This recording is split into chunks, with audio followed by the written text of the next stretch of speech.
Paano malalaman ng ating mga na-follow kung sila ba ay nag-follow back sa atin? Reality kasi pag mga sikat na ang ating mga na-follow, sila ay hindi na nagpa-follow back. Pero hindi naman lahat. Minsan din ang mga na-follow natin, na mga baguhan pa lang na content creator, sila din ay hindi nagpa-follow back. At kahit pa hindi sila monetize, hindi din nagpa-follow back. Dalawa lang ang ibig sabihin yan. Una, walang pakisama. Ikalawa, baka hindi nila alam na na-follow natin sila. Pwede kaya na hindi nila alam iyon. Kaya, sa video na ito ay ating malalaman kung sino ang hindi nag-follow back sa atin. So kayo na ang mag-decide kung inyo ba sila unfollow. At, sa video din na ito ay malalaman natin kung sino ang nag-like sa page natin. At, makikita din kung sino ang pumuso. At makikita naman kung sino ang pumuso doon sa notification bell. Diyan natin makikita sa notification kung sino ang nagbigay ng heart sa atin. Now, let's see how to find out sa video na ito kung paano natin malaman ang hindi nag-follow back sa atin. First, punta lang sa profile page natin. Then, tap ang followers. At dyan sa followers makikita ang mga nag-follow sa atin.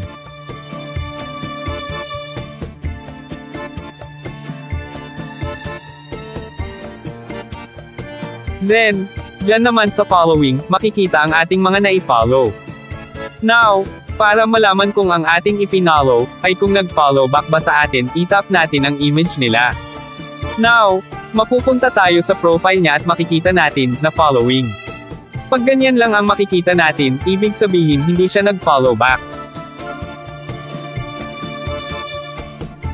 At ngayon ay tingnan natin, ang ating na-follow, na nag-follow back sa atin.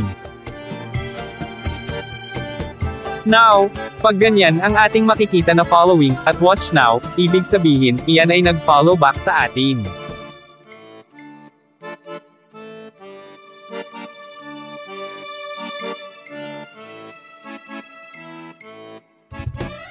Now, gusto ko ulit, mag-try sa aking mga na-follow, kung sila ba ay nag-follow din sa akin.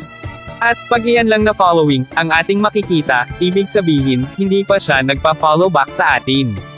Hintayin nyo lang baka busy lang. Pero hindi lahat na ating na-follow, ay mag-e-expect tayo na mag-follow back sa atin, tulad na lang nito na idol ko si Steph 5, kahit hindi iyan mag-follow back, okay lang. Gusto ko ulit mag-try sa aking na-follow, kung sila ba ay nag-follow back din sa akin. At ayan, pag ganyan na following lang ang ating makikita, ibig sabihin hindi pa siya nag-follow back, o ayaw talaga niya mag-follow. At ayan pa, na-follow ko yan, pero hindi pa nag-follow back sa akin. Iyan ang list ng ilan na mga na-follow ko.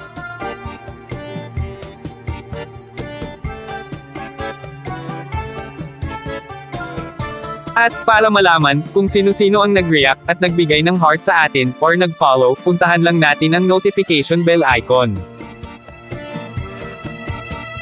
Then, dyan makikita natin kung sino ang nag-follow sa atin, tulad niyan, tingnan nating maigi.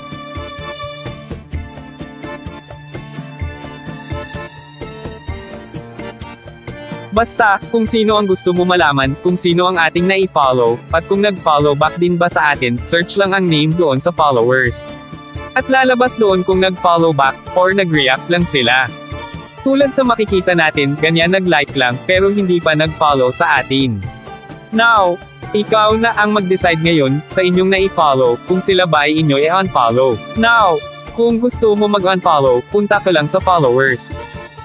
Then, tap ang following, at pumili ka kung sino ang gusto mo i-unfollow. I-tap lang ang 3 dots icon sa gilid. Then, makikita na natin, ang unfollow, or gusto mo i-block, pero in my case, hindi ako mag-unfollow. Hindi naman kawalan para sa akin kung mag-follow sila, o hindi, sila na ang bahala. Kaibigan, kung may natutunan ka sa video na ito, kung hindi ka pa nakasubscribe baka naman. At sana may like din, at para makatulong ang videong ito sa iba, kung pwede paki-share din. Salamat po.